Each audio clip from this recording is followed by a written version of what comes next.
Hey everyone! Today we will continue our behind the scenes series with Harry Potter and the Goblet of Fire. This is the fourth film in the series. If you want to be notified when the other movies are covered, make sure to subscribe and click the bell for notifications. Let's delve in with 3, 2, 1, go.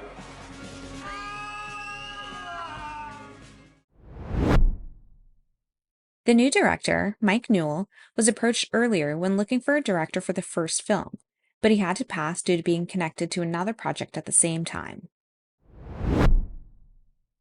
Due to the size of the book, there was a thought that this movie could be split into two films, but ultimately it was decided to focus on the driving parts of the story and only make one film. For the Tri-Wizard Welcome Feast, set designers chose a chocolate dessert theme. There were over 1,000 chocolate mice and 64 sets of rabbits inside top hats. Several cakes and ice cream stands were made with molds. The intense version of Harry, did you put your name in the Goblet of Fire was Gambon's way of showing that, for the first time, he was not in control. He was frightened and panicking. Director Mike Newell cracked one of his ribs when helping Oliver Phelps, who played George Weasley, learn how to stage fight for the scene where Fred and George fight after putting their names in the Goblet of Fire.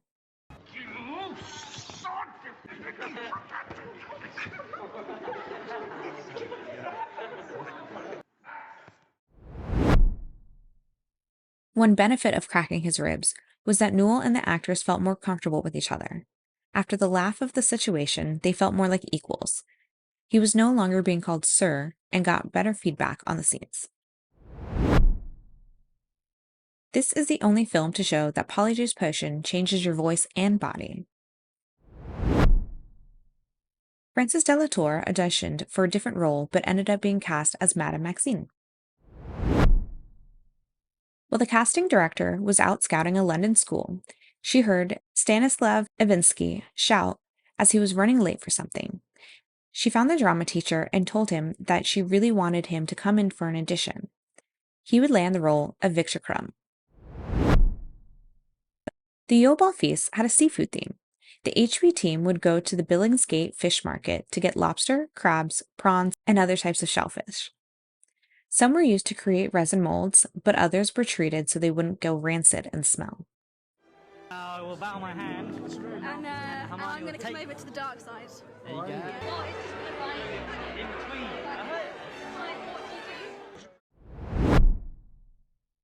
The orchestra at the Yule Ball are members of the Aylesbury Music Centre Brass Band. Before Mike Newell became the new director, Alfonso Cuarón was offered to stay on for this movie, but he passed to focus on the post-production stages of Prisoner of Azkaban. In the books, Rita Skeeter is said to have 3 golden teeth. Worried that this might make her look less approachable, they went with 3 teeth with diamonds placed on them. Henry Cavill auditioned for the role of Cedric Diggory. Mad-Eye Moody's look was inspired by spaghetti westerns. Please stand by.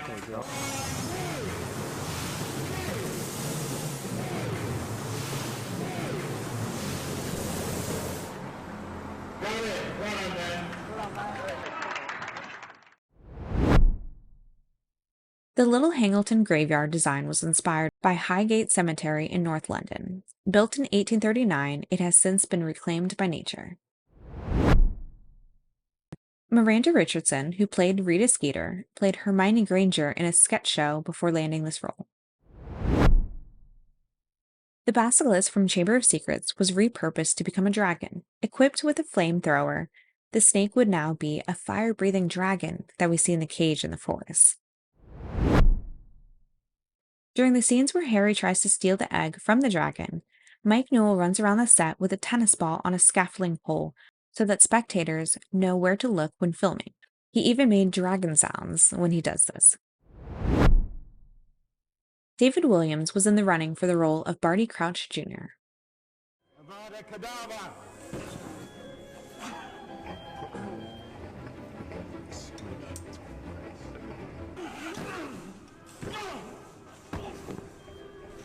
Good. You okay?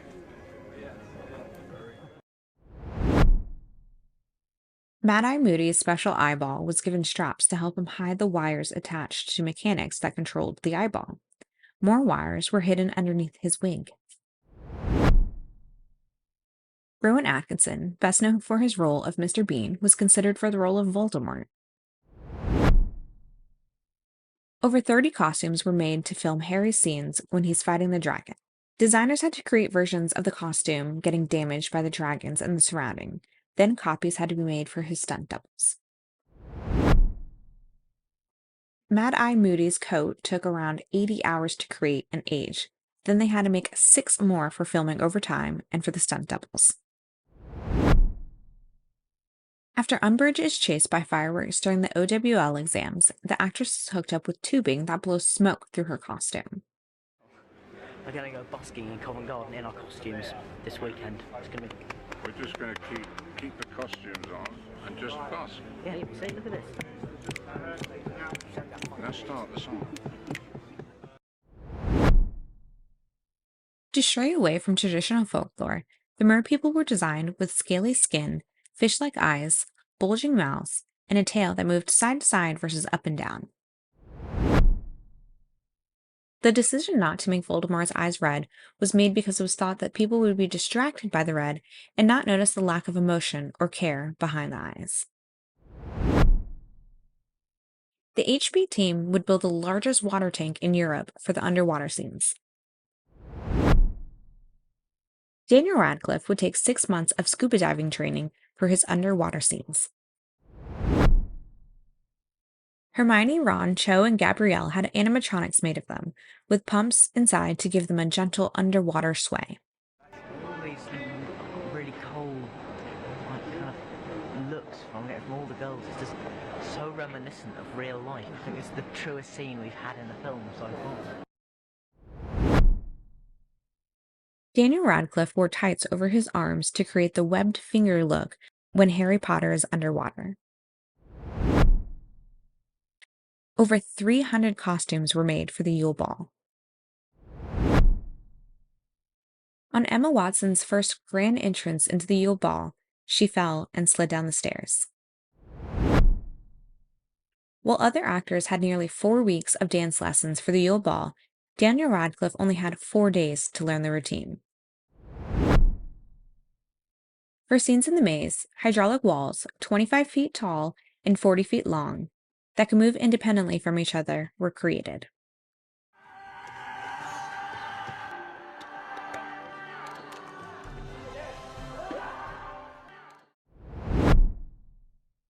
Ray Fiennes joined the film halfway through shooting.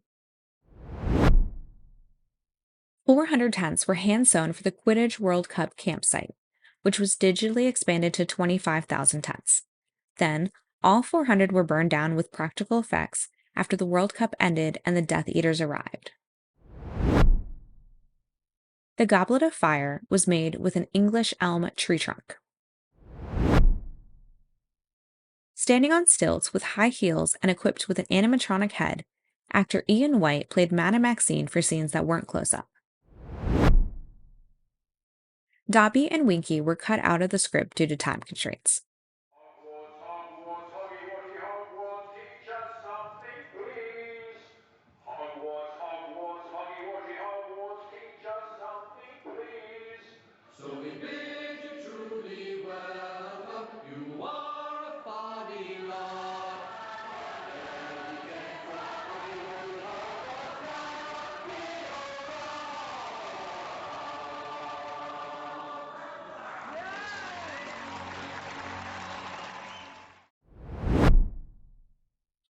Warwick Davis came up with the idea to have his character, Professor Flitwick, crowd surf at the Yule Ball. Several scenes of Fleur Delacour, including ones during the second and third task, were cut from the final version of the film.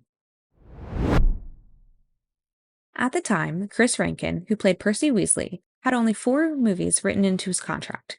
He opted to skip this movie to appear in the Order of the Phoenix. Daniel Radcliffe suffered from 2 different infections due to his underwater filming schedule. Ray Fiennes was willing to shave his head and eyebrows to play Voldemort. But keep your feet solid. All right?